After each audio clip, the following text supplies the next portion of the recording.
This is Rhymes of an Hour by Mazzy Star, one of what I think is one of the most underrated musical performers of all time.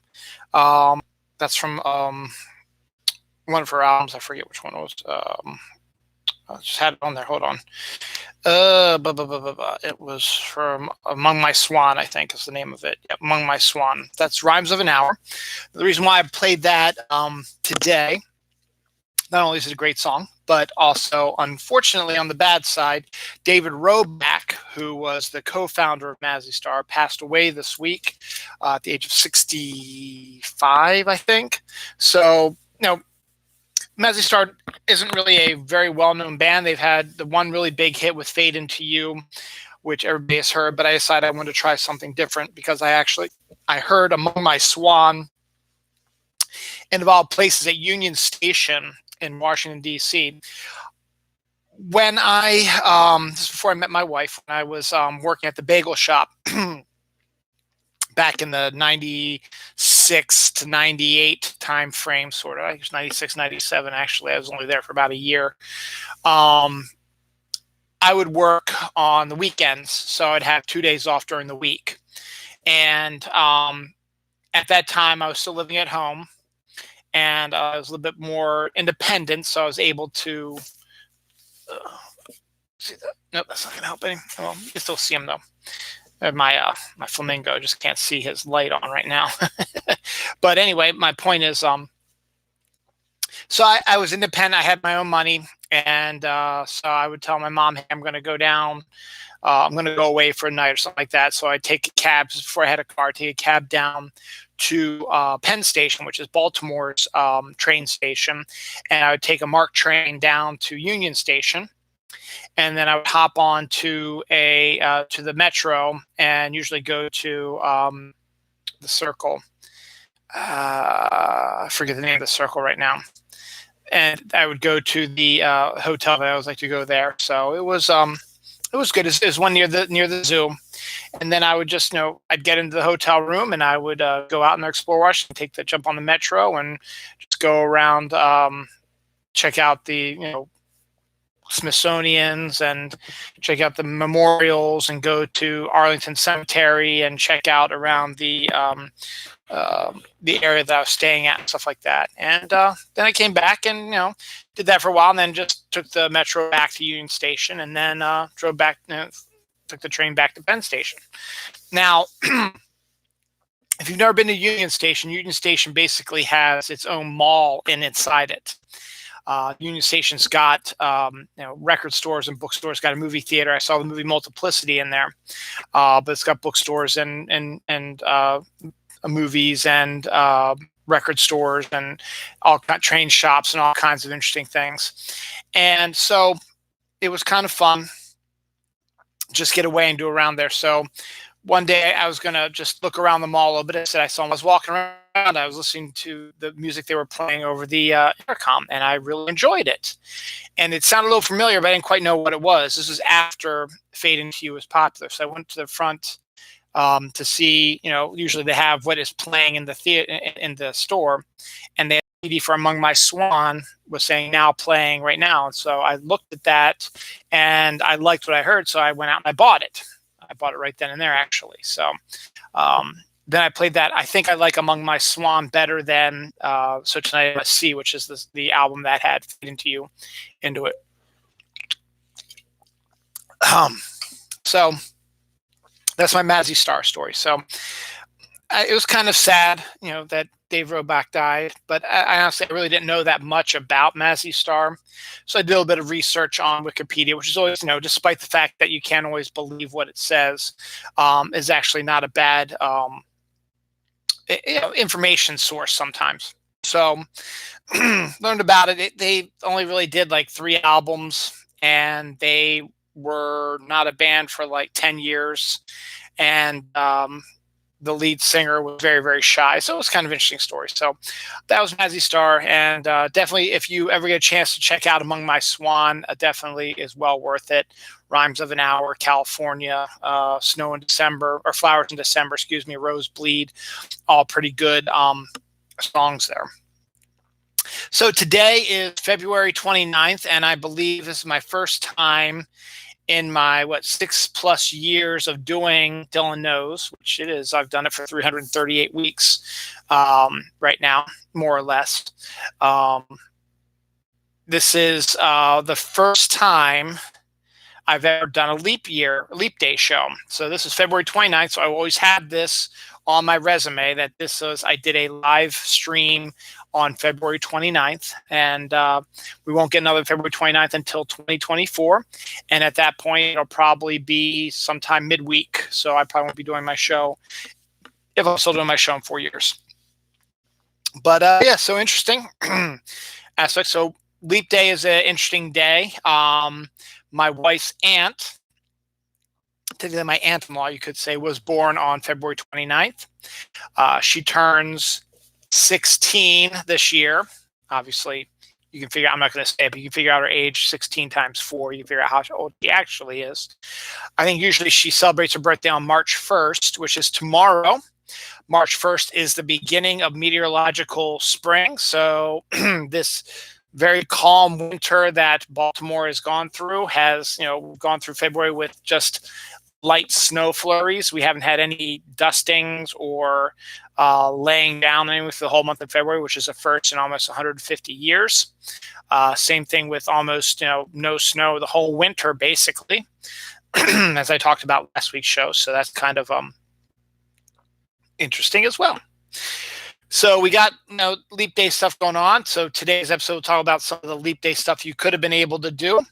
I thought a little about this today. Some American Harry Potter casting just sort of popped in my head. I haven't casted everybody, but just some of my ideas, and maybe I'll pop up with some more. We're going to take a look at the end of days because, in all seriousness, it's looking more and more like the biblical end of days is starting to occur here. I'll get into the reason why I believe that. We're going to talk a lot about coronavirus. I know you're hearing that from everybody, but the fact of the matter is, it is a big story and it is affecting a lot of stuff in this area. I've got a interesting social media story which I stumbled upon today. Garth Brooks got into a little bit of trouble for something that morons didn't quite understand, and there's plenty of morons. Why Last Man has found their New York Brown. My son has joined the Fortnite craze, and I will tell you my thoughts on that. Lucky Charms makes a bunch of appearances in this. I'm reading a book about the creation of Disneyland, and this week alone there are 2 disasters at Disney World and a 3rd possible Disney story popping up. 3rd or 4th, 3 or 4 actually, something like that. Some interesting snow stories. The biggest explosion ever cited in outer space occurred this week, was noticed this week, and you won't believe how big it actually is. I will tell you how big it is. And Oreo's got some new stuff as always. But believe it or not, I don't have anything from Krispy Kreme's or Starbucks this week, which is interesting. And what was I going to say there? I just had it. I forget what I was going to say, where I was going to go with things. Shoot, I hate when this happens. Oh, that's what it was. Did you also realize that Earth now has 2 moons? I'll explain that story as well. So we're going to start today with a cat story. Neutered. You neuter, spay your cats, which is a good thing, so there's no, wild kitties that no one loves or gets. But a cat got neutered and was having trouble eating due to the giant cone around their neck. So the other cat that lives with him decided to help out his friend by tipping the bowl enough or holding the food bowl for him so it doesn't tip over when the cat with the cone was trying to eat. So it's good showing cats working together to help each other out.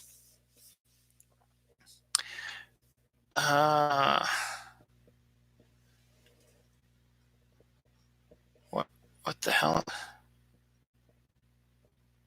Oh yeah, the skull. the Skull Cracker Challenge, which is another stupid one of these young people events, is a TikTok event now where two people trip someone as they're jumping in midair, and that causes them to fall backwards, and that sends people to the hospital. And it's just, I can't believe that people are still so stupid. These are the same people who ate Tide Pods and drink Drano and stuff like that because they think it will get them viral on the social media, which is a plus or minus about social media. We'll have a plus story about social media in a little bit as well. A man who died in jail, then came back to life, claimed that he has served his life sentence and should be set free. And that gets into a little bit of a gray area because, in one hand, yes, he died and his life was over. But in the other, he was brought back to life and he's still the same person and he still committed the crime that he's been incarcerated for life sentence. So no, I don't think you should release him, despite the fact that, yes, you died and your one life is over and now you're beginning another life, but you're still the same person. You're not a different person. You still need to suffer the consequences of your crimes. So sorry, not going to happen.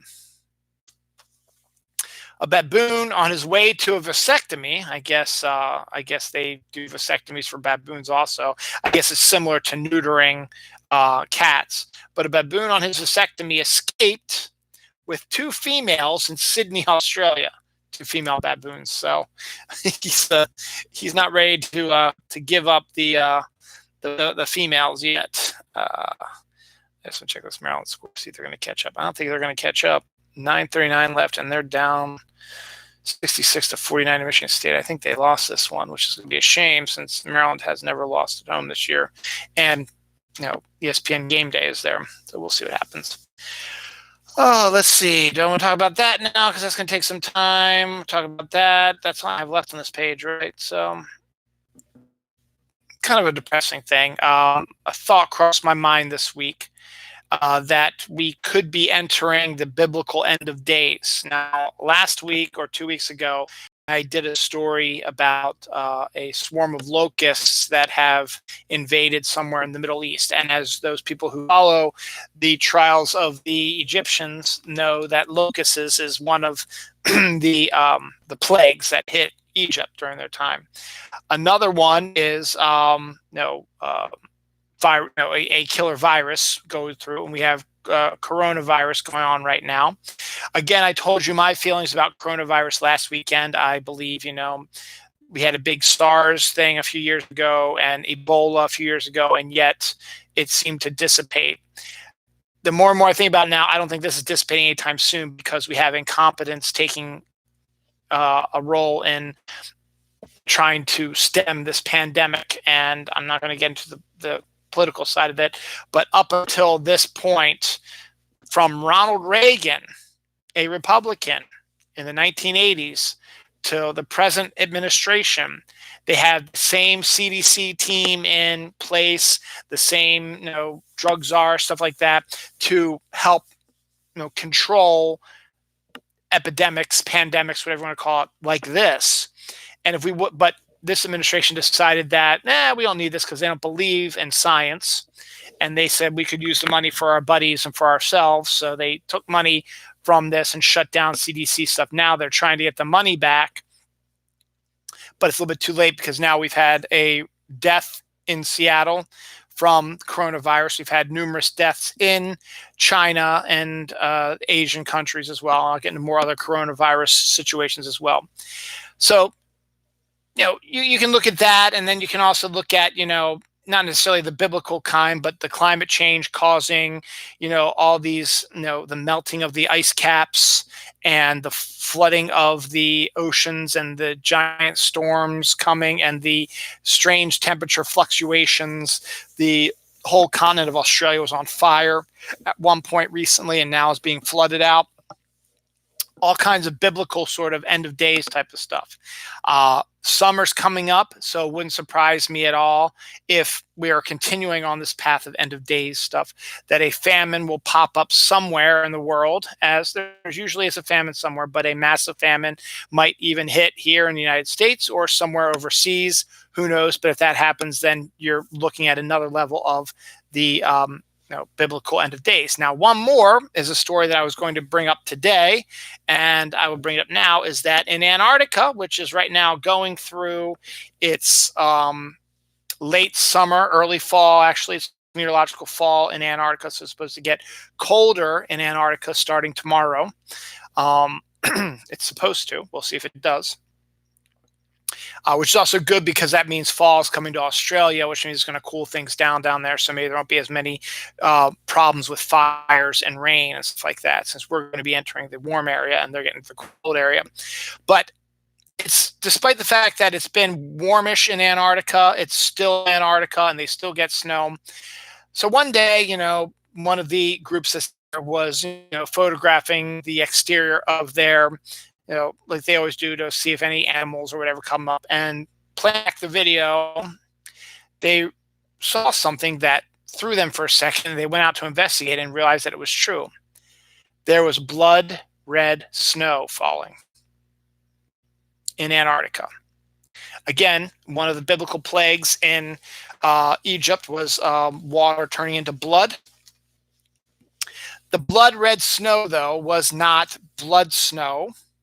It's called that because it was the color of blood snow, but it was in fact red algae somehow getting mixed into the storm front. I guess maybe the storm glided over the water or whatever. It picked up the red algae that mixed it with the snow. I don't know. I got it somewhere around here too, and I'll mark it off. Somewhere around here. When I find it, I'll find it. So there's actual proof that there was blood red snow, which, you could make a case as like the water turning into blood. So again, sort of fits the end of days thing. Now, I'm not saying I want end of days, because I don't want the world to end so that my family, my daughter and son, won't be able to grow up in a world like ours and grow up to be an adult and see what it's like to be adult. I'd love to see what they turn into as adults. I don't want that to happen. But at the same time, in the back of my mind, because of how terrible things are in the whole world right now, maybe we need something like this to sort of help things start over again. And again, that's a horrible thing to say, but it's what I feel. So this to be continued. We'll keep an eye out. If anything else weird pops up over the next few weeks, months, whatever. I'm telling you right now, if a famine pops up somewhere big in one of the countries around here, maybe even in the United States, that's an even bigger sign that things are. On a lighter note, I don't know where this came from. I guess it was last weekend. I watched Jojo Rabbit 3 times because it's like my favorite movie now. As you know, last weekend I was by myself Saturday night, and I had my son alone on Friday night. Friday night I watched Jojo Rabbit. Saturday night I watched Jojo Rabbit, and then Sunday afternoon I watched Jojo Rabbit with my wife and daughter. They both loved it, as I thought they would. And I started thinking about it, and I was looking at Sam Rockwell, who actually is wonderful in the movie Jojo Rabbit. And I started thinking he would be perfect in a role for an Americanized version of Harry Potter. And so I started thinking about it. I was like, what role would I pick him for? Well, I'm ready to tell you. And then it just sort of spiraled from there. I don't have everybody picked. I think if I ever did an Americanized version of Harry Potter, using the actual stories of Harry Potter, not setting it in America, but if using like American actors or just regular actors in general that were not in the original Harry Potter series, these are some of the ones that I would consider. You can disagree with me. It's fine. You may have your own visions of it, but I think if they ever did an Americanized version of it, these actors might be pretty good. So the aforementioned Sam Rockwell, I believe, would be a wonderful Sirius Black because of the way he sort of channels Gary Oldman in a lot of his roles. Actually, if you think about it, is a pretty good. He's his own self, obviously, and they're two separate actors. But I could totally see a Sam Rockwell sort of doing a wonderful job as Sirius Black. I think that would be a really good casting for him. And then something about like, who would be a good Dumbledore? And then I realized, who would be a really good Dumbledore would be Patrick Stewart. Patrick Stewart doesn't ever seem to age, and he seems to always be full of life.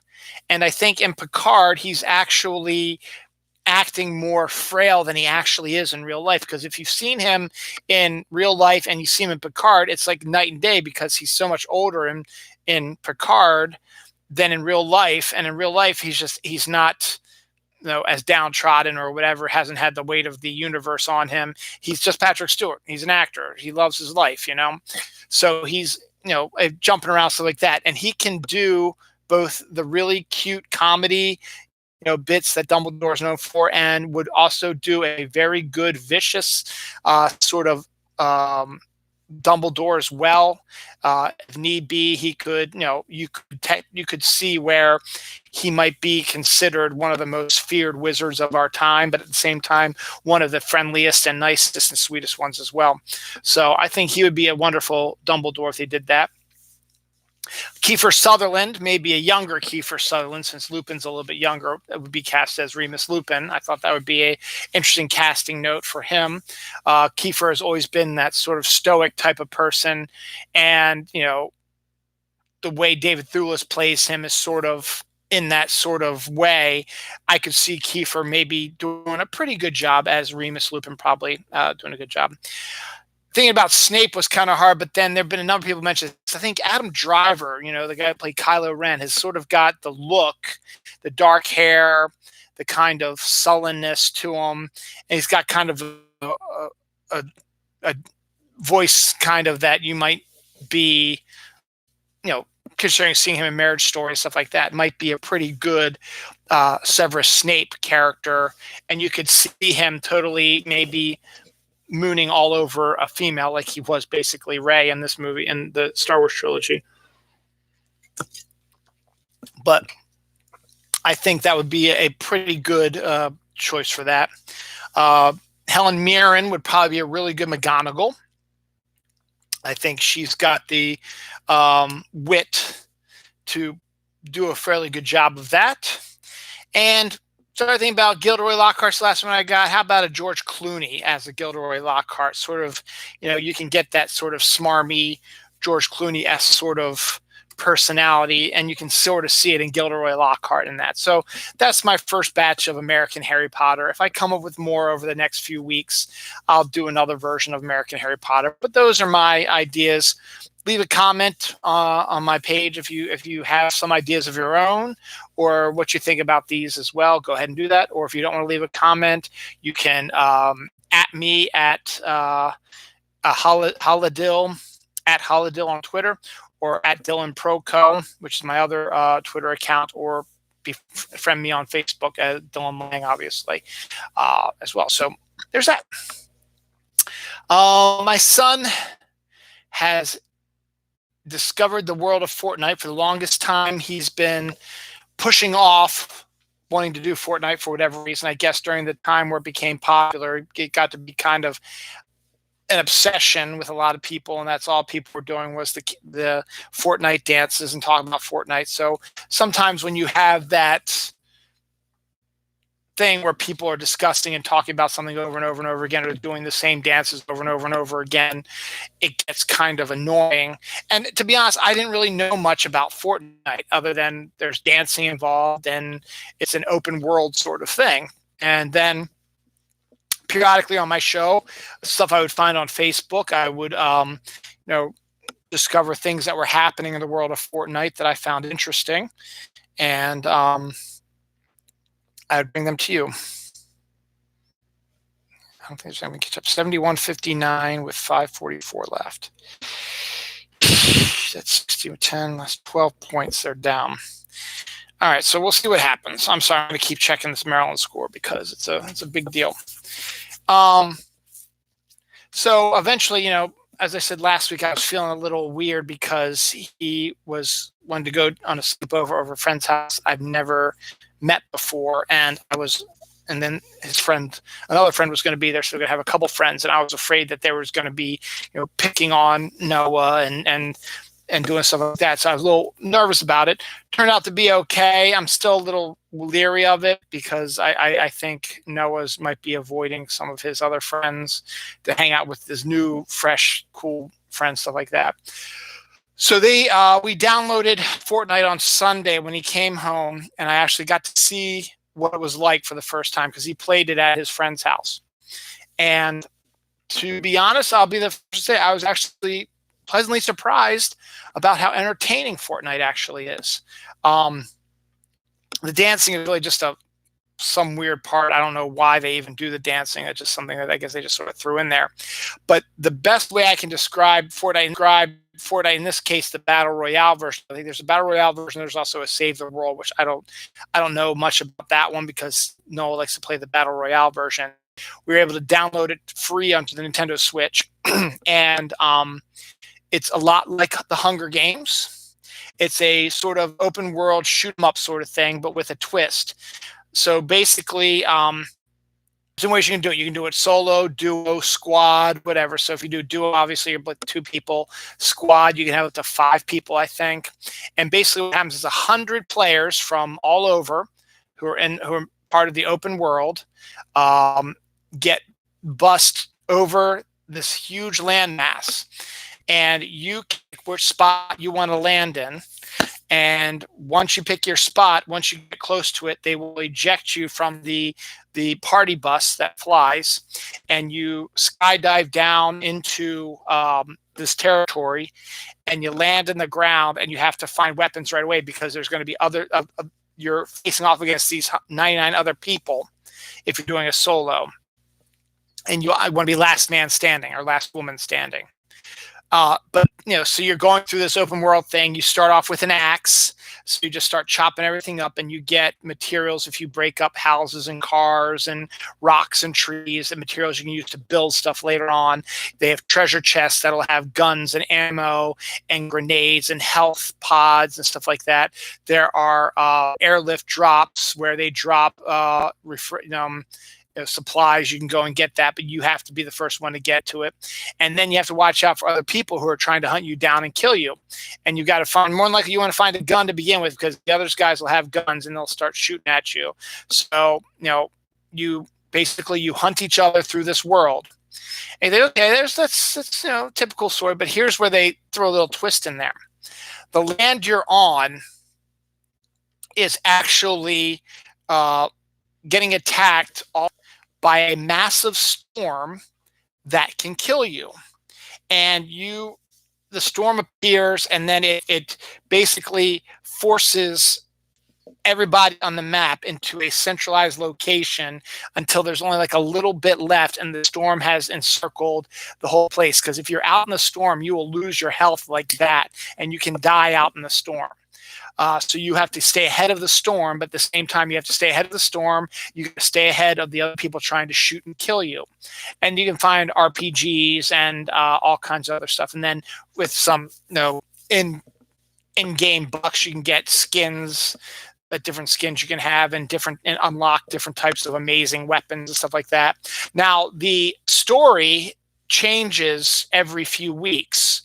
So in this case, what the story they're doing now is there's 2 like weird teams like Ghost and something else that are these 2 teams that have taken out these areas in this Fortnite land, and you want to stay away from them. But at the same time, you can investigate that and get some materials and stuff like that, and do kill ratios and stuff like that. They're not part of the 100, and you basically want to try to stay alive to be the last person standing. So. And then when you kill somebody, you get to pick up all the stuff that they drop.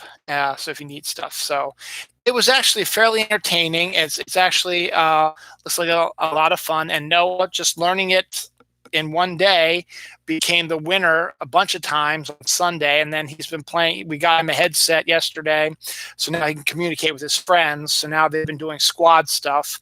So they work together as a squad to take out people. And they won the Battle Royale three times in a row, I think. So they were the last squad standing. So when you do squad, if you're the last 3 to 5 people standing on your squad, game's over, stuff like that. And once again, you got to stay ahead of the storm and stuff like that.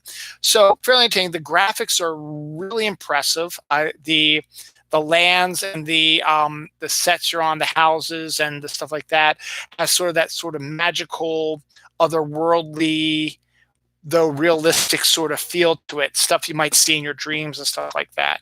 And it's really kind of cool. And I'm actually quite impressed by it, so much that I'm considering maybe sneaking on to his Fortnite page and playing that through my name. But still, it's kind of fun. So to be continued with Fortnite stuff, but it's always fun actually to watch him playing it now with the headphones. A little bit harder because now you don't hear any of the noises, and he's talking and doing stuff, and you really can't tell what's going on because he usually plays on the Switch itself and not on the TV, so we can't see what's going on. They also have a creative aspect as well, like they do in Minecraft, where you can, you're the only person on the land and you can build stuff and test out new weapons. He was testing out a weapon that is too powerful. You can't use it in the game, that creates the storm. Basically, if there's a place where there's no storm, you have this grenade thing, you throw it, it'll create the storm. So if you have like 3 or 4 people that are hunting you down and you throw that storm grenade at them, the storm grenade will overtake them and they'll die. It was too powerful for the game, so they kicked it out of there, and it's only available now in the experimental creative section. They also had a pumpkin RPG, which shot out a pumpkin that exploded, and it would make that hee. It seems like a Halloween thing that came out. But the thing is that keeps it fresh is that they change up the storylines and the area all the time, so that it doesn't get boring after a while. So a new story should be starting really soon in Fortnite. So I can't wait to see what that looks like. I'm reading a book about the creation of Disneyland. I'll give you the review of it. I'm almost done, and I'm about 67% done, and I'm at the point now where Disneyland has opened, and the chapter I just read was basically a play-by-play of the 90-minute show that was the first kind of reality show, where you'll find out in the book that Disney was spending a lot of his money to build this park, and it was costing way more than he had, and he needed to get some sort of sponsor. So he was able to get ABC to sponsor some of it, as long as he did a TV show for them. So he did a TV show with Disney's type of cartoons and stories, but he would also have a segment where he would talk about the building of Disneyland as well. And so they backed it up. So they said, you have to open it on this date, and they'll do a 90-minute live show from Disneyland of the grand opening, which would be a tour of the entire place with the celebrities of the time. They had already sold the advertising for it, and were making a ton of money, and it was helping Disney build this. But when you read the book, Disney, the morning of the opening, his group was still laying down asphalt, painting stuff, and making sure everything was running smoothly. So the one chapter I just read was basically a breakdown of the entire show with little comments about certain things here and there. So we got to see, because I'd never seen that show, so they broke it down, the whole thing. So it was kind of fun to see that. And then I started reading the next chapter. I haven't finished it yet, which details, well, that's what you saw on TV and how everything was hunky-dory and great. This is actually what happened. And they're talking about all the terrible, awful, horrible things that happened on opening day. You have to read the book. It's called Disney's Land, and it's a fantastic book. As I said, I'm about 70% done of it.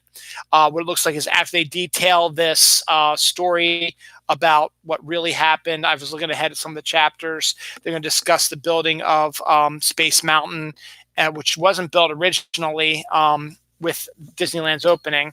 So they're going to build that, about the building of the monorail in there as well. And I guess there was some lawsuits that happened because of what happened behind the scenes. So they'll detail that as well, and they'll detail some other stuff. Should be interesting. I don't know if they're going to touch on Disney World, but that's what I wanted to touch on. Disney World has gone through a couple of bad things today. In back-to-back days, basically. It was with one event happened, and then a couple days later, another thing had happened in Disney World. First up, the Jungle Cruise boat, which coincidentally enough, The Rock is in a movie called Jungle Cruise coming out in July. It's one of Disney's tentpole movies this year. The Jungle Cruise boat sank in Disney World. And I find it interesting because reading this book about Disneyland, the Jungle Cruise was actually one of the well-built boats that really didn't have any issues with the boat. And the fact that now in 2020 and not 1955, the Jungle Cruise boat sank at Disney World this week. And then it said about a day or two later, two trains collided on the People Mover, also at Disney World.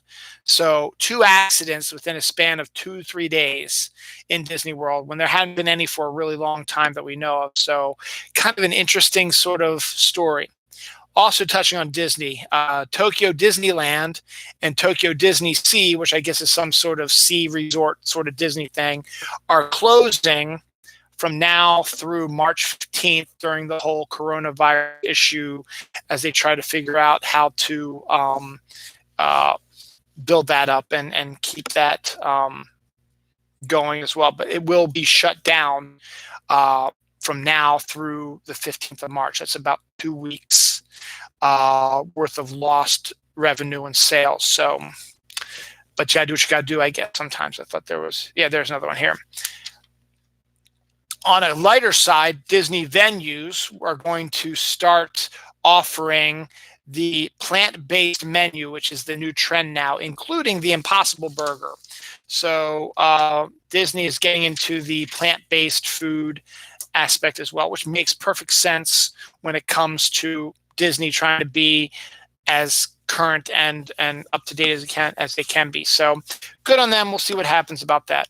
But again, if you're interested in Disney and you want to read a really, really good book, it's Disney's Land. Let me see who it's actually written by, so I can give you a so you can pick it up at Amazon or Barnes & Noble or whatever. I saw it at Barnes & Noble for the first time, and I ordered it on Amazon. It's called Disney's Land, Walt Disney and the Invention of the Amusement Park That Changed the World by Richard Snow. As I said, I'm presently reading it, and once I finish reading it, I will give you my review. I already tell you right now that I will be giving it a stellar review because it started off slow, but they're within 10 with 239 left. I keep building. I highly recommend it. It starts off a little slow, but once we start getting into the process of how Disneyland was built, it's actually quite interesting. You're going to find out some interesting things. One thing I'll tell you about real quick is Art Linkletter, that of the Candid Camera and stuff like that, was almost as famous as Johnny Carson and David Letterman and Jay Leno during the height of their popularity. So at the time in 1955 when Disneyland opened, Art Linkletter was that way. He was also friends with Walt Disney, and they needed a host for this TV show. So Walt wanted to go after Art, and they discovered they needed more coverage. So they got Richard Cummings, and they got Ronald Reagan, and Art. And the problem was Walt was having issues trying to talk to Art about it, about hosting it, because he had used all of his money. He had put a bunch of stuff up on Hawk. He take money out of his insurance. He sold. He's like, he was run out of money. He said, "I don't have any money to pay you, but I really think you would be perfect to be the host of this show." He said, "What can I do to get you to host the show?" And Art Linkletter thought for a second. He's like, "You know what? Because you asked so nicely, and because we're friends, stuff like that, I will do it for scale, which is about $100 some." And Walt was like, "Oh, really? You're going to do it for scale? That's fantastic, because you're friends and it's a big deal," stuff like that. But then he said, "But," with a little gleam in his eye, and jokingly says, "Since you're going to be in my debt, I am also going to request something." And he requested that for the first 10 years of Disneyland, you're going to be in my debt. I am also going to request something. And he requested that for the first 10 years of Disneyland, that Art Linkletter, will get all the money, the concessions that are made from the sales of cameras and film at the Kodak Eastman shop on Main Street in Disneyland. And Disney's like, you got it. He said, I'll pay the fee to have the shop running, the concession fee, but I get to keep the money. You don't. And Disney was like, yeah, we'll do it. So from what I read, Art made a ton of money doing that. And also, the day he did the show, one of the things he did was he stood in front of the Kodak Eastman sign and basically did an advertisement for it, saying, you can come to this lovely building here to get your cameras and stuff like that, and kept pushing at it. So good on Art Linkletter for doing that, and good on Walt for realizing that, he had no other choice, whatever. But, it's a lot of interesting stuff that happened. And I'll give another thing real quick. All the stuff that I'm reading about the creation of Disneyland, now looking at it in 2020, seems like, well, that seems so obvious why he's doing this. Why does it seem like it's a big deal? Because in 1955, 54, 55, when they were building it, it was a big deal. No one had ever made an amusement park like Disneyland ever. And the fact that now the stuff that we take advantage of, the stuff we see at a King's Dominion or Six Flags or Hershey Park, or, well, I can't say Disney because Disney was one that started, Disney World, Disneyland, whatever, any of these massive amusement parks that are open now, has a lot to do with what Disney was doing in Disneyland, out in Anaheim. So well worth the read. Richard Snow's Disney's Land. I highly recommend picking it up. As I said, I'm still not done yet. I doubt I'll be done it by next week's show, but if I am, you'll get my review there. So some interesting stuff going on at Disney right there. Oh, also the coronavirus. Oh, that's the same thing. I should have done that one. Never mind. I was like, there's another thing. It's like, it's the same thing I just said. 38% of people. We're going to get into the coronavirus stuff now. I was like, there's another thing. It's like, it's the same thing I just said. 38% of people. We're going to get into the coronavirus stuff now. So the next like 5-10 minutes is going to be just coronavirus stuff. So bear with me. Again, I'm still not fully scared of people who actually are sick and not the ones who are not sick, because it really won't protect you from anything. Also, it is a variation of SARS, which I did not know.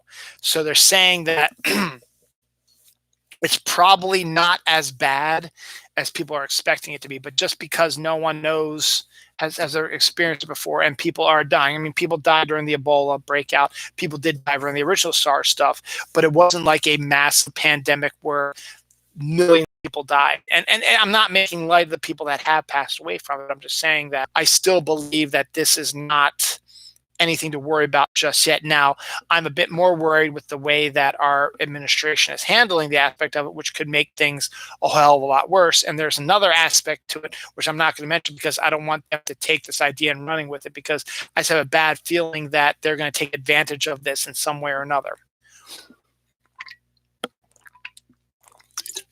I've already told a couple of my friends my thoughts, so they know what my thought process is, but I don't want to mention it here in case anyone's like, oh, I should let them know that that's what they need to do. So here's some coronavirus stuff. First, we deal with stupid people. 38% of people will not drink Corona beer because they believe it's connected to the coronavirus.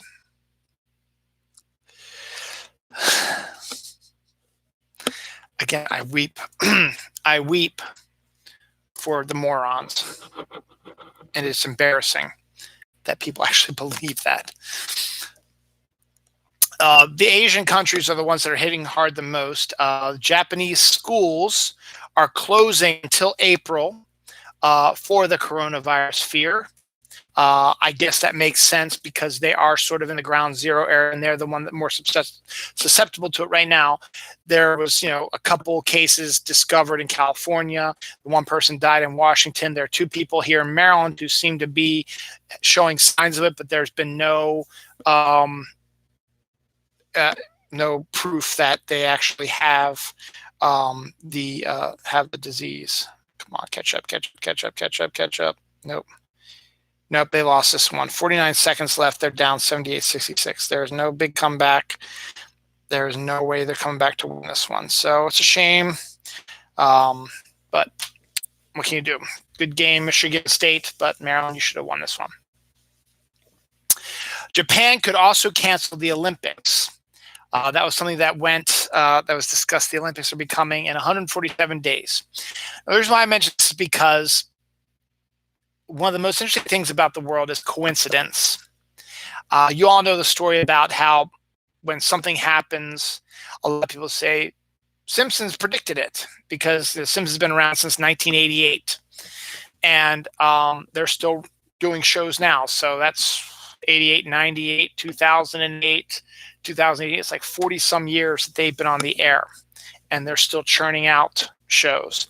So they've done a ton of shows. And so a lot of their humor, eventually might have come true eventually, but they keep saying, hey, this is what happened on an episode of The Simpsons back in 2008. And it just happened in real life here in 2014. So that's where a lot of the rumors are that Matt Groening is actually a time traveler, and he's throwing this stuff in there. But this doesn't have to do with The Simpsons. This has to do with Akira, the famous anime from Japan, which in the 1980s came out and got a lot of people interested into the anime craze. Sort of started the anime craze in America in the 1980s, that and Robotech, which actually turns 35 this year, I believe, also. So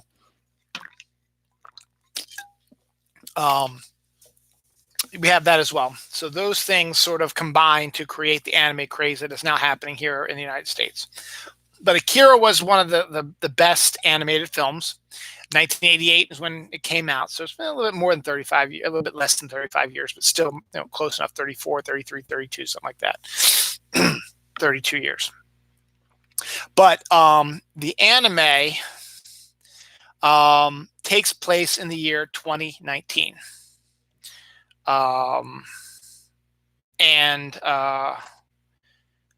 It predicted that Tokyo would get the Olympics in 2020. And I guess apparently the story takes place in 2020 because there's a sign in the anime, remember back in 1988, that was promoting 147 days to the 2020 Summer Olympics in Tokyo. And underneath it, somebody had graffitied, just cancel it. This is in the 1988 Akira anime movie. A sign that stated 147 days to the 2020 Tokyo Summer Olympics with somebody writing graffiti underneath it, just cancel it. Friday, yesterday, the 28th of February, was 147 days until the 2020 Japanese Summer Olympics. And we are in the middle of the coronavirus scare with people saying, just cancel it.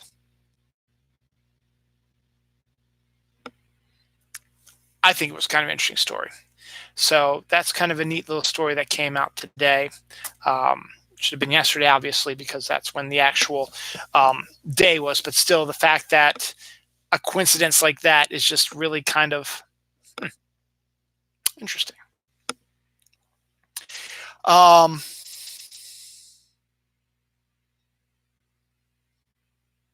Okay. Dog of someone who's been affected by the coronavirus has also tested positive for the coronavirus, which means that your pets can also get the coronavirus as well. So be careful with that as well.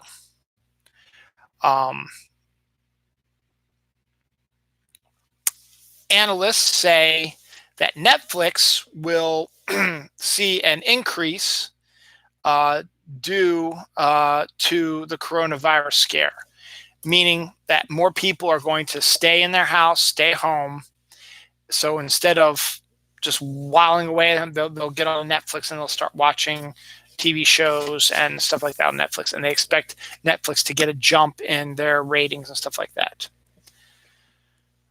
The coronavirus was predicted by a Buddhist monk 100 years ago. I don't know if it was actually called the coronavirus, but a virus to hit the world in around the 2020 timeframe, predicted 100 years ago by a Buddhist monk. There it is.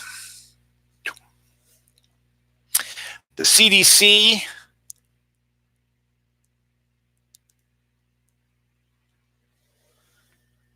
recommends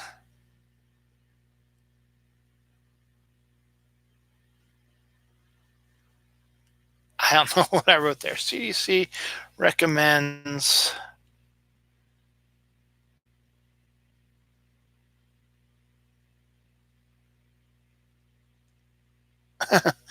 recommends something to protect from coronavirus. I don't know what this is, so I'm going to question mark that. Coke Zero and Diet Coke might be seeing shortages coming due to the coronavirus. I guess the ingredients used in that could be infected by it. What the hell did I write there? I have no idea. Sometimes I hate my writing. And I think that's it for the coronavirus stuff. I'll come back to that one that I can't read.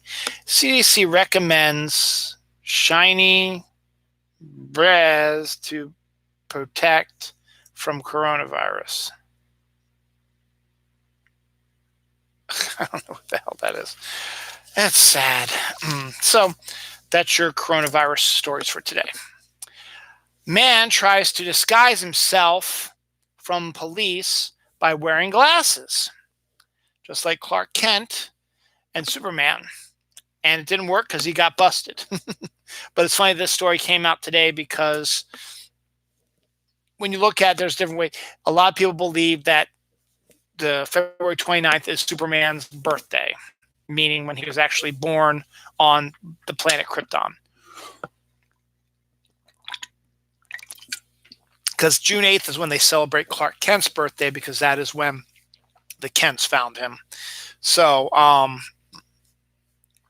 that's kind of an interesting thing. But the fact that a man tried to disguise himself wearing glasses as he was escaping from the police and it didn't work is just kind of funny. Y: The Last Man, I told you, has been a cursed show for a while now. They lost their showrunner. And then they lost their lead in Yorick Brown. He was an actor who's in the Eternals, but due to them having to find a new showrunner, it delayed the schedule and it sort of interfered with his, other stuff he's been doing. So he had to drop out of the role. They have found their new one in Ben Schnetzer. So now they have the new showrunners in place, and now they have the new Yorick Brown in place. All the other actors who were in the pilot are still there. So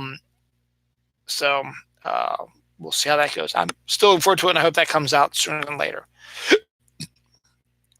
Props from the Marvel Netflix shows, The Punisher and The Defenders, are now up for auction. So if you're interested in getting costumes or props from the shows, go for it and make an auction and try to get them yourself. Sonic the Hedgehog came out last week in movie theaters and stormed the box office. And of course, because they're on top of things as well, Sonic the Hedgehog now has its very own porn parody. So you have a couple of porn actors dressed up as Sonic and the character of that having sex. So Sonic has found their way into the porn world now. Scientists believe sex robots could be harmful to human mental health. I mean, I guess that makes sense because they're not really human.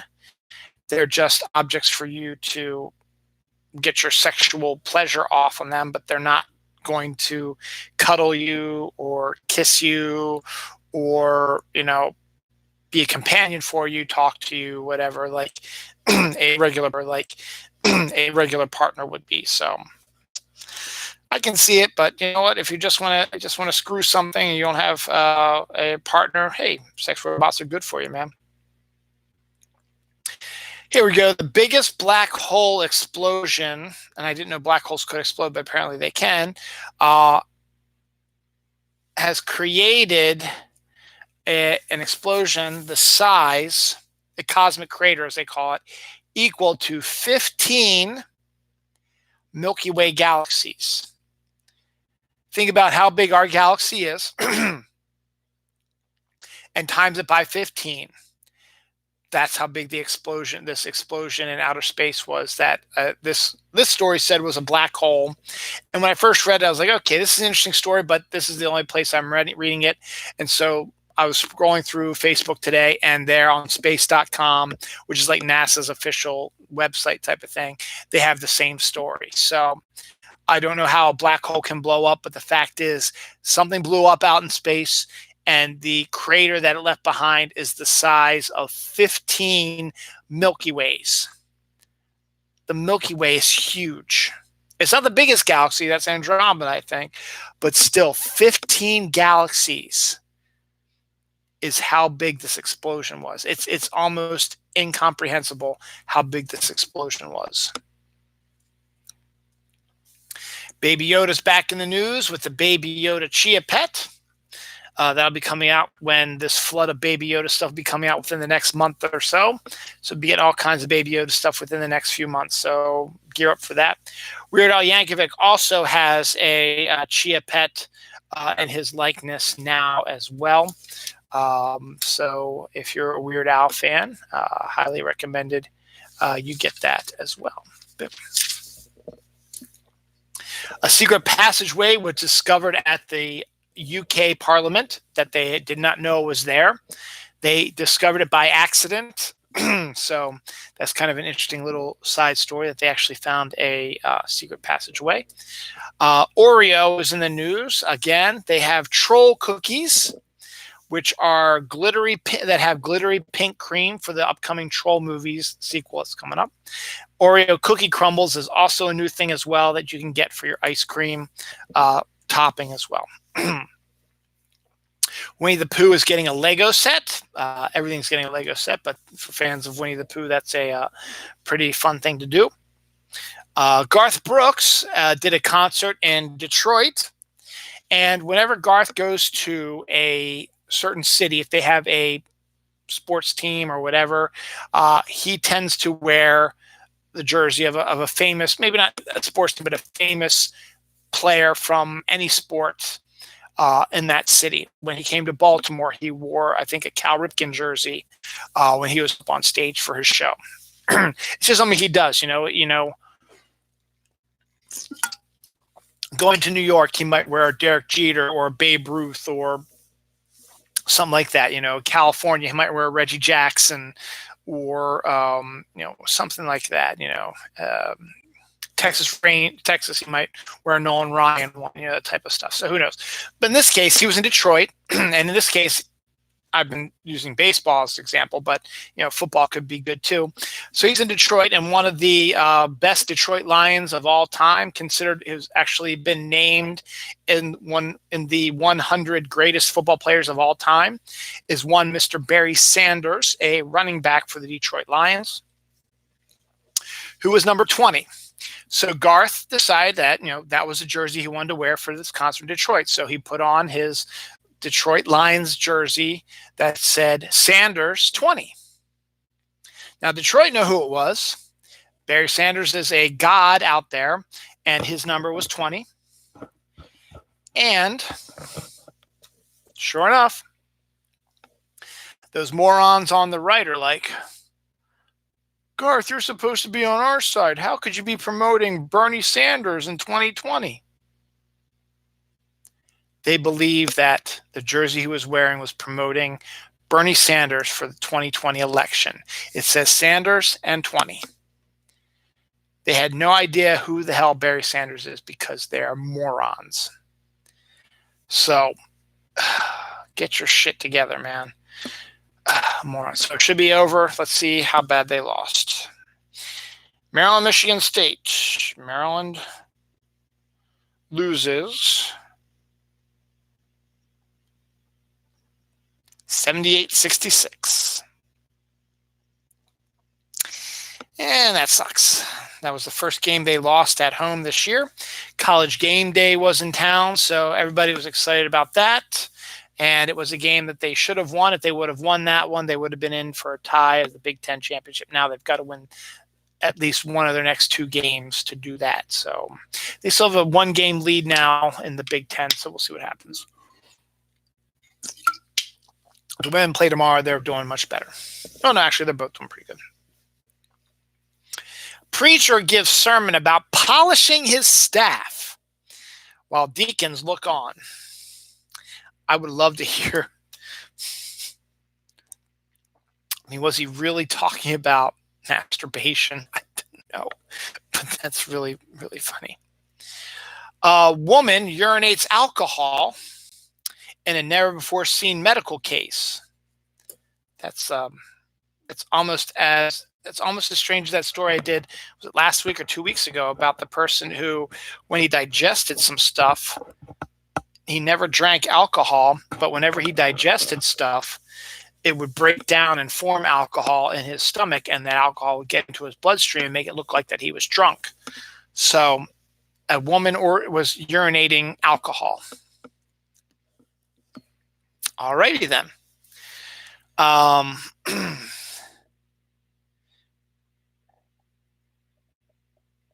Artificial neurons that were created in a lab are now talking to real neurons with hope of creating a hybrid brain network. And as when I posted this, friends were saying, and that's how you get Skynet. That's what you want. But yes, it's a way to get AI, artificial intelligence, to be a reality. So that's happening right now. A German grandmother builds a wheelchair ramp from Legos. 22-year-old grocery store bagger won $70 million from a lottery ticket he bought at his work. The Earth is discovered to have a mini moon. It was discovered on February 15th. It's very faint. It was discovered by a radio telescope on Earth that happened to just notice it by accident because it is so faint. They believe that it is an asteroid, but they also believe that it will not be rotating the Earth that much longer. But as of this moment right now, it is rotating the Earth. They also think that maybe it could be like an artificial thing, like a satellite, but there are no satellites registered in that area. So they don't know what it is. They think it's an asteroid. They're pretty sure it's an asteroid. But the fact is, it is rotating around the Earth as a moon. Now, you won't be able to see it in the sky because it is so faint. The magnitude is 20, and you need to have a lower magnitude to be brighter. You need like a magnitude 1 or 2 to be bright, whereas a magnitude 20 is almost dim-wise. It's almost like, let me see if I turn this off. Maybe it might not even be this good either. Oh, there we go.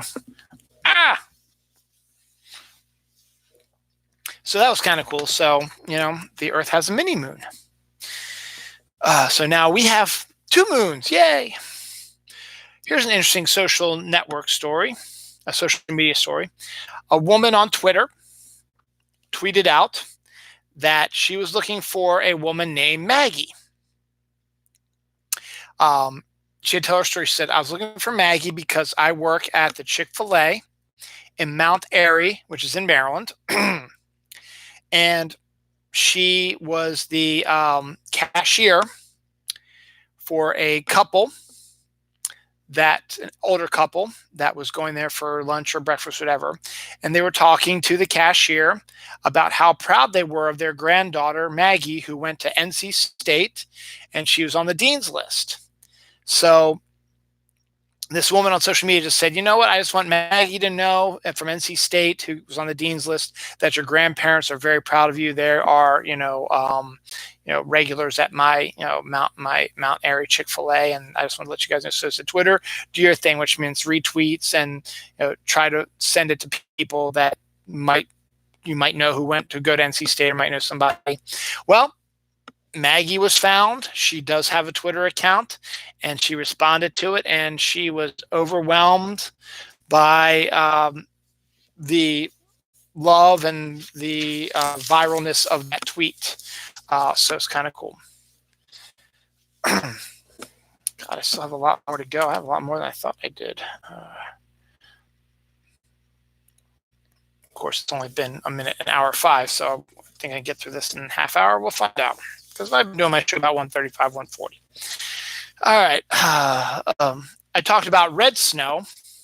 Well, how about a bizarre snow strip over Kansas? So radar was taken that over Kansas was a strip of snow about 15 feet long. Right, 15 miles, I'm sorry, not 50 feet, 15 miles across.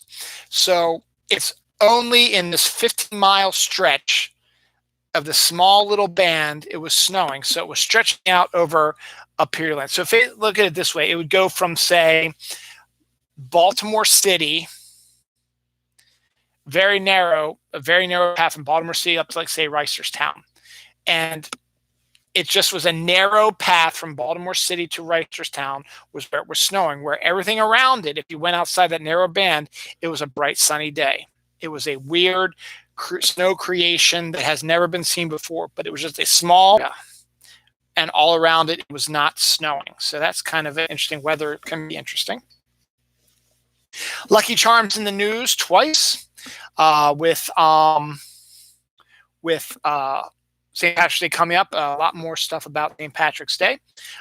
There is now a St. Patrick's Day a Lucky Charms cheesecake, which looks absolutely amazing, and I actually think it might be pretty delicious. And the other Lucky Charms thing is there's now a Lucky Charms Swiss Miss hot chocolate mix. You know, when you get hot chocolate and you get marshmallows in it, well, now you can get a Swiss Miss hot chocolate mix that has your Lucky Charms magical moons, purple stars, you know, whatever. So there you go, Lucky Charms.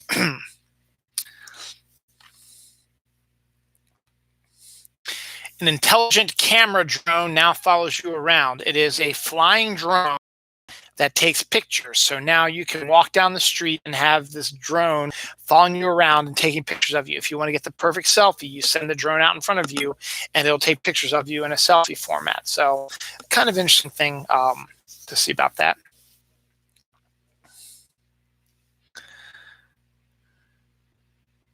Oh, shaving beards. That's what it is. The CDC recommends shaving your beards to protect from coronavirus. I got it now. So, you know, if you have a beard, shave it. According to the CDC, that will help you not get coronavirus. I guess the sneezing or coughing, that the way you transmit coronavirus, can get caught in your beard if it's in your hair, stuff like that. Whereas if you don't have it, it will just dissipate out there. So I got it. Yay.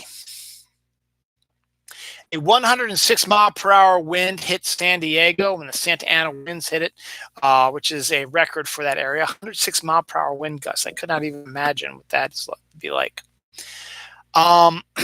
According to the Antiques Roadshow, I don't know if you've ever seen that show on PBS. It's a show where they go around to different locations and people bring their junk in and people look at it and they can they see how much it's worth. Sometimes you find a diamond in the rough, sometimes you just find junk.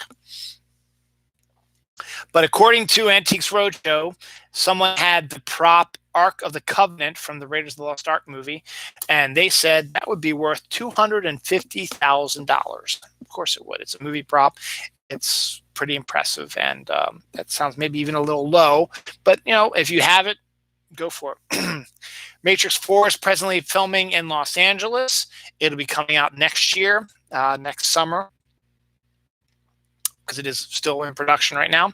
But there have been a lot more people have been posting videos of the scenes being shot in Los Angeles.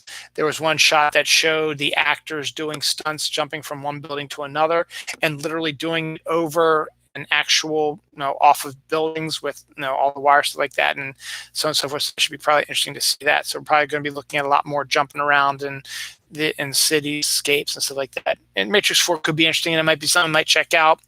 Keanu is back, so we'll see what happens with that. But because there are so many explosions during this filming in Los Angeles, the massive amount of heat being created by these explosions have literally been melting Los Angeles street signs. That's how hot it's been and how much explosions are. So it's going to be an explosive movie. So it's probably going to be one of the picks for next year's top grossing films of the year. So we'll take a look at that, but not for another year. So Matrix 4 will not be out until next, much like birds do. So that's interesting to find that fish actually sing as well as swims. It's kind of interesting as well. It is Leap Day, and this is the stuff that, well, it's 10:41 on Leap Day, so Leap Day is only, I thought I heard my daughter, only about an hour and 20 minutes left in it. But Miller giving away free beer today. Local restaurant Green Turtle was selling their chicken wings for 29 cents. And I figure may as well do this now. I used to do Check Eye Day at the end of every show, which is a site on Twitter which details every holiday that there is, because there is every day a holiday. But because I have never done a show on Leap Day, I've never read you the Check Eye Days. I've read you Check Eye Days for every other day for the most part. So this one, we're going to do this real quick since I'm on the topic of Leap Day. February 29th is Bachelor's Day.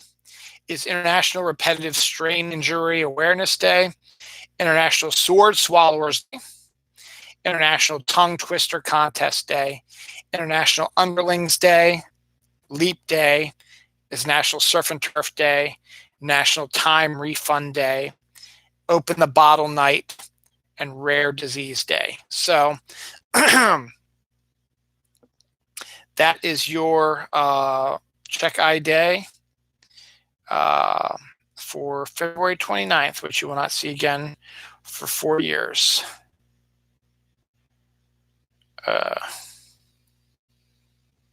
So very good. All right, so there's that.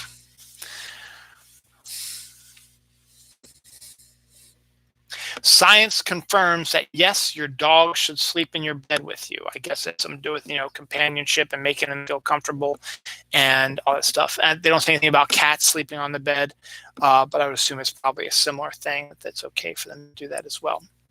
Baby meerkats have been born at the Miami Zoo. There have been pictures of them all over the web, and they're absolutely adorable. James Mangold to replace Steven Spielberg on Indiana Jones 5. Indiana Jones says he didn't want to do another Indiana Jones, and so he would produce it, but he doesn't want to direct it. So James Mangold will step in and do that. He was recently the director of Ford versus Ferrari. He also did Logan. The Copland, which was his first big movie he did, was Sylvester Stallone was trying to break into dramatic roles, and he did, I guess more like independent dramatic roles, and he got involved with that. Macaulay Culkin will be joining American Horror Story's new season. Be interesting to see him back in acting full time, see what that's going to be like. Pillsbury has created the peaches and cream cinnamon rolls. For those who like peaches, I'm not a big fan of peach, and so I'm not a big fan of my peach iced tea. I wanted to try that. Tried the mango last week. Now I know for sure I'm just going to get the regular green tea, the blueberry, and when the half and half comes back, I'll get that as well. I'm expecting, with warm weather coming, with a meteorological spring happening, that should be popping up sooner than later. The first rainbow snake since 1969 has been spotted in a Florida forest national park. So that's good. Again, it's always good to see animals that considered to be extinct or missing or whatever making appearances back into the world like that. Honda dealership will pay you to binge watch the entire Fast and the Furious franchise. I don't know why, but there it is. Maria Sharapova, one of the greatest tennis players of all time, is retiring at the old age of 32 years old, but she's made millions of dollars and she can retire and continue her life now. Dunkin' is selling strips of bacon you can snack on. So now you get bacon strips. You get a little bag that has like 6 or 7 bacon strips in it, and that's all they're selling is just the bacon strips. So that's pretty interesting.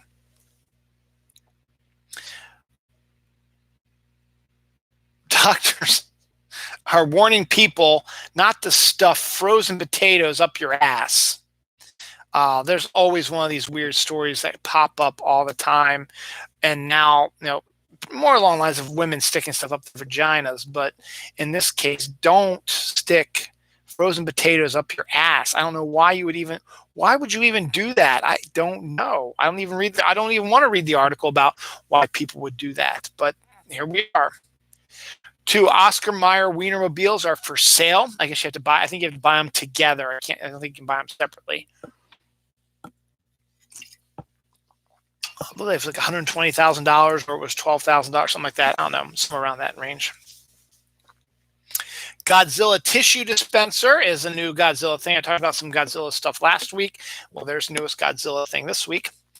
Koala goes on a shopping trip in Australia. They had video of him walking into a department store, rather like a drugstore, and taking stuff off the shelves and stuff like that. The Golden Shamrock Shake. We talked about the Shamrock Shake last week. It's the McDonald's St. Patrick's Day creme Shamrock Shake. We talked about the Shamrock Shake last week. It's the McDonald's St. Patrick's Day creme de mint / mint chocolate chip milkshake that comes out around this time of the year, and it's green. Well, now they're offering a Golden Shamrock Shake. Basically, it is a Shamrock Shake in a golden cup, but it is an actual golden cup. And you can bid on it in an auction. The money, I guess, is going to go to Ronald McDonald House, stuff like that. It's kind of good. Chris Evans will be joining the Little Shop of Horrors remake, along with her multiple movie co-star Scarlett Johansson. Not only have they worked together in the Avengers movies, Captain America and the Avengers movies, they've worked together in other movies as well, in some cases playing love interests and others just being in the same movie but not necessarily being in a relationship. And Taron as well, Egerton, who was Elton John. Taron is actually going to be the lead character played by Rick Moranis, who did the remake of the 1960s film. Chris Evans will be joining the ranks of the sadistic dentist, who was played by Steve Martin in the Frank Oz version of the 80s, and of all people, Jack Nicholson in the 1960s version. So that should be interesting to see that. I got Knives Out this week. I haven't watched it yet. I need to pick up Frozen 2 also, so I'm going to pick that up soon too. The Bachelor TV show is fairly famous, and there is also now talk of a spinoff for seniors called Golden Years. That could be kind of interesting to have a Bachelorette sort of story, but focus more on older couples, which I think would be kind of interesting to see how they go about a Bachelorette sort of relationship show type of thing, where with the Bachelor itself, the women wear the tight outfits and are the flirty type of things, and the men, when they're trying to get the Bachelorette, they're all so tough, look at my pecs and stuff like that. It'd be interesting to see how more mature people handle this instead of the horny ass reality show diva stars that they want to be on television. A poop truck filled to the brim, I guess it's a raw sewage truck, filled to the brim, explodes in traffic. How would you like to be in that traffic where you see a sewage truck driving along, all of a sudden it blows up and poop and pee and other disgusting stuff splattered all over your car? That would be absolutely horrendous. Iridescent sneakers from Converse are coming your way soon. I guess they're like the shiny, colorful, sort of glittery type shoes. The FCC says 1,300 people are suing about the Super Bowl halftime show, and the joke is that they're ashamed that they got boners because it was quite a intense sexual show. But again, you just got to shake your head, because the year before they had that one male singer stripped his shirt off with the sweaty abs and stuff like that, and there was no complaints there. Whereas here, it was there was no nudity and no, to be honest, no real revealing outfits, just a lot of booty shaking and stuff like that. And some people are complaining about that. So I'm embarrassed about that because, it's just a dance, Clive Cussler, who created a whole bunch of books, has passed away. I think he's written over 80 some books in his career. He passed away this week. Who else passed away this week? A couple other people. Katherine Johnson, the black mathematician from the 1960s who had a brain like a computer and helped get NASA and Americans into space, was also, the book Hidden Figures was based on her, and the movie that came out was based on her as well. She passed away this week as well. Who's the other one that passed away this week?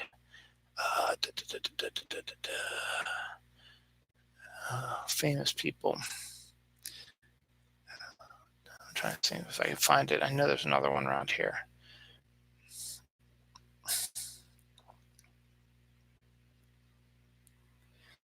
Maybe not. I don't even know what this is right here. So if I find it when I get it down here, I'll tell you more about that. Also, what was I going to go? Was I go with that? Oh, it's talking about death. I'm still trying to find. Oh, here we go. Jonas Nygaard Niluch, the creator of the Lego minifigure, died this week as well. And Mad Mike Hughes, who wanted to prove the Earth was flat, has been launching rockets into space, manned by himself, shooting rockets to try to get higher and higher so that he can actually go up into the atmosphere and prove that the Earth is flat and not round. So he's been building to that point. I've talked about him before because his rockets kept crashing. Well, this one crashed also, and unfortunately, no matter what you think about the flat earthers, no one deserves to die. This fellow died in the crash. Mad Mike Hughes died in the riot crash trying to prove that the Earth was flat. Pine berries are white strawberries that taste just like pineapples. Did not know that was a thing, but apparently, yes, it is. A daytime nap helps boost your heart and brain health and reduces stress. So I believe everybody should take a nap during the day. You can dance to DJ Chewbacca at a new Star Wars pop-up bar. So DJ Chewbacca will do the music. So there you go. Yowie, which is the Australian version of Bigfoot, has fled inland to escape the Australian fire. So he's been spotted more inland than out in the woods like he used to be, due to him being moved by the fires. I talked about Yowie, I think, a while back. We talked about the Australian fire itself, but now it's happening. Ole Miss, Mississippi, the College of Mississippi, during halftime at a basketball game, had a 86-year-old woman try to sink a 94-foot putt to win a new car. And be damned, she did it. So she won the new car and did that as well.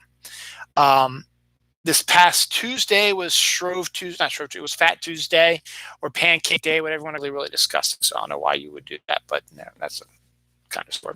St. Patrick's Day trees are a thing. That's not that disappointing because we've talked about Halloween trees, we've talked about Valentine's Day trees, we've talked about St. Patrick's Day trees. Wouldn't be surprised there's Easter trees coming up. I'll talk about them soon. 4th of July ones might be rolling through there, stuff like that. So we got all those different types of trees. So you can't keep your Christmas tree up all year round, just decorate it differently every time. A Hot Pocket heiress is to spend 5 months for trying to buy her daughter into college. We have that whole situation with Hollywood's elite trying to get their kids into college by bribing them with money, bribing the college with money. Well, now there's a hot pocket heiress, which I did not know there was a hot pocket heiress, but here we are. And she is spending 5 months in prison because of that. In local news, 2 bald eagles were born in the Chincoteague Wildlife Refuge. Chincoteague is a beach area near Ocean City, Maryland, and also basis of the book Misty of Chincoteague about the wild pony crossing of the bay or whatever. Kind of a neat story. I think I read a long time ago. A demolition company accidentally tears down the wrong house. God, how would you hate that? You come home and your house is completely destroyed, and the demolition company's like, wait a second, this isn't 2501, and you're like, no, this is 2503. That's next door, and they're like, oh, can you even imagine? I can't even imagine that. Hostess is releasing banana Twinkies and orange cupcakes. I don't know if that's such a great thing. A German Shepherd tread water for 11 hours to help rescue his owner, who was in a boat accident and was sunk, and tread water for 11 hours to help rescue his owner, who was in a boat accident and was sunk, and tried to tread water for 11 hours to save his owner. The Garbage Pail Kids from the 1980s are coming back in a big way in a book series written by R.L. Stine. He of the Goosebumps era will now be writing nothing but Garbage Pail Kid books. If they have a Drill and Dylan one, I'll probably pick that one up. But other than that, not so excited about that.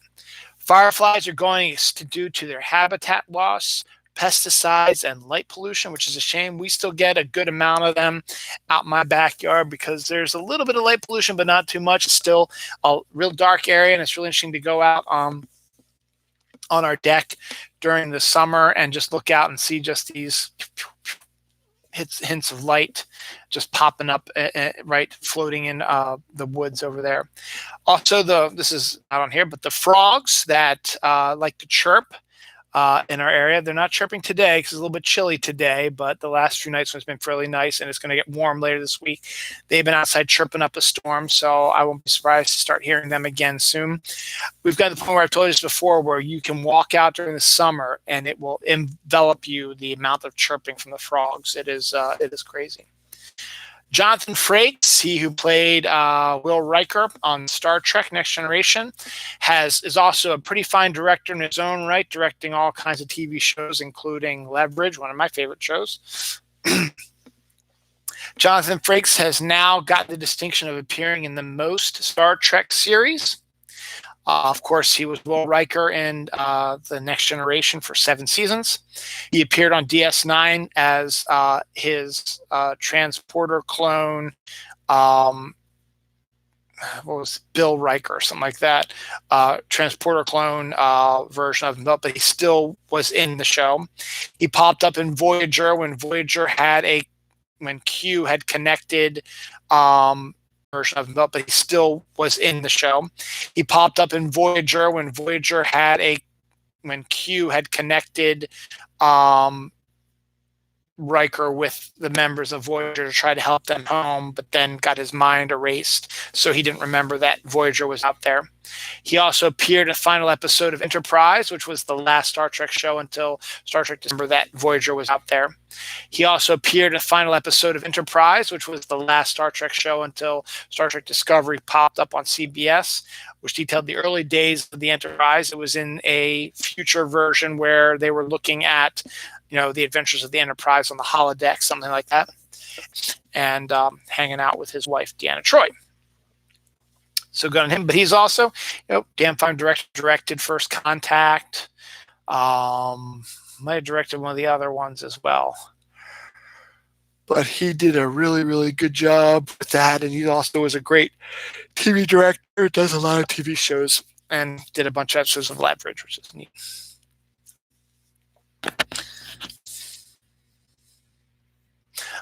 Scientists turn nuclear waste into diamond batteries. I did not know that was available to do as well, but apparently here we are. It is. Every week seems like a new Monopoly set comes out. This week has something though comes out.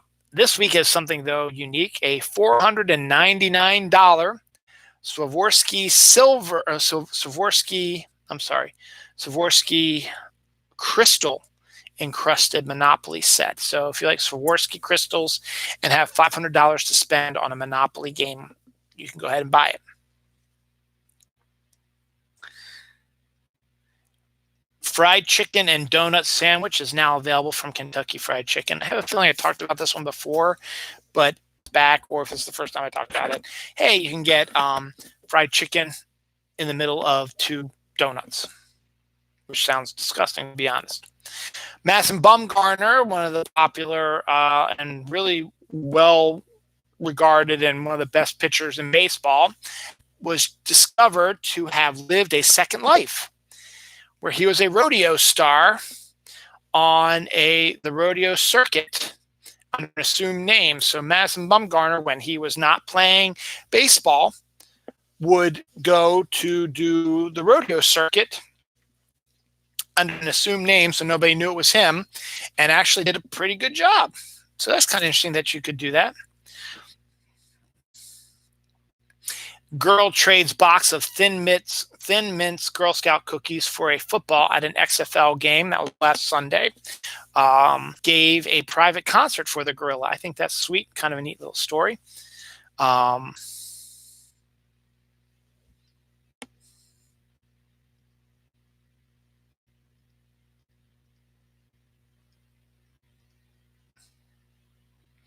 have no idea what that one says.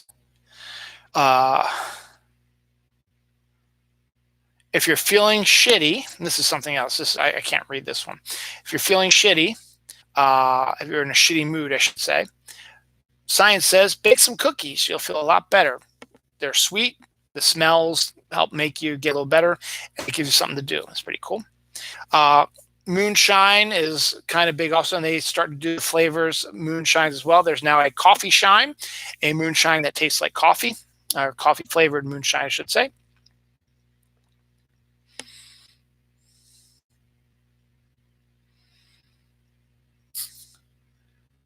The next Smithsonian Museum is going to be a women's history museum. I think that's really cool, and it's going to be great to see another new Smithsonian museum. One of the newest ones on the mall is the Native American one, which is actually excellent. I went to that a couple summers ago. It was fantastic and well worth it. A driver survives after a Jeep plunges off a 6th-floor parking garage. Now, the Jeep fell 6 floors and the driver still survived. That's impressive. There are now sandals for people who hate their feet. Basically, it's a shoe that looks like a foot in sandals. So you put your foot that you find disgusting into this nice looking foot that's in a sandal, and it looks like you're wearing sandals and your feet look nice. No, it's a real thing.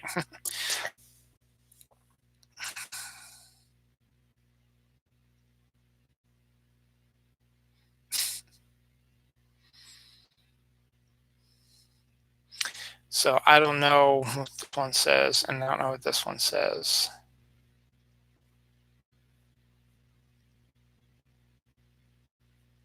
So I'm just going to look at this again real quick. I'm just going to say, nope, I can't make this stuff out. I got to write better. So I'm just going to cross these out and hope that they weren't that interesting. And that's it for today's show. Next week, we get into March. It is March. My wife's birthday is on Tuesday. So we'll probably be discussing a little bit about that. We'll be discussing meteorological spring. Starts tomorrow. Friday the 13th will be coming up also. Anything else exciting in March? My sister turns 50 years old in March. What else is going on? Oh, my son will be bridging over from the Air of Lights to the Scouts at the end of March. So that's kind of cool. And that's it. March is going to be a long month since it is 31 days after going through 31 days in January, which seemed like forever. And then the 29 days here in February went by like that. we're looking at another 31 days. And I was looking at the schedules, like since it starts on a Sunday and goes till a Saturday, but the 31st would probably be, let's see, 1st, 8th, 15th, 22nd, 29th. Sunday, month 31st would probably be, let's see, 1st, 8th, 15th, 22nd, 29th. Sunday, Monday, Tuesday, goes till Tuesday. It looks like it's a lot of days coming up. So St. Patrick's Day also coming up as well. So we'll get a little bit of that. But for now, I think that's all I've got today. I'm disappointed in myself I can't read that, the remaining stuff on there. But hey, definitely, as I said, go check out Disney's Land by Richard Snow. Maybe I'll have that read by the end of the show, by the end of next week. The show should be on a Saturday again. I don't think we've got anything. I think I'm going to take my wife out to dinner for her birthday on Saturday. But that's really all I think we got planned coming up this upcoming weekend. So, or this weekend, next weekend coming up.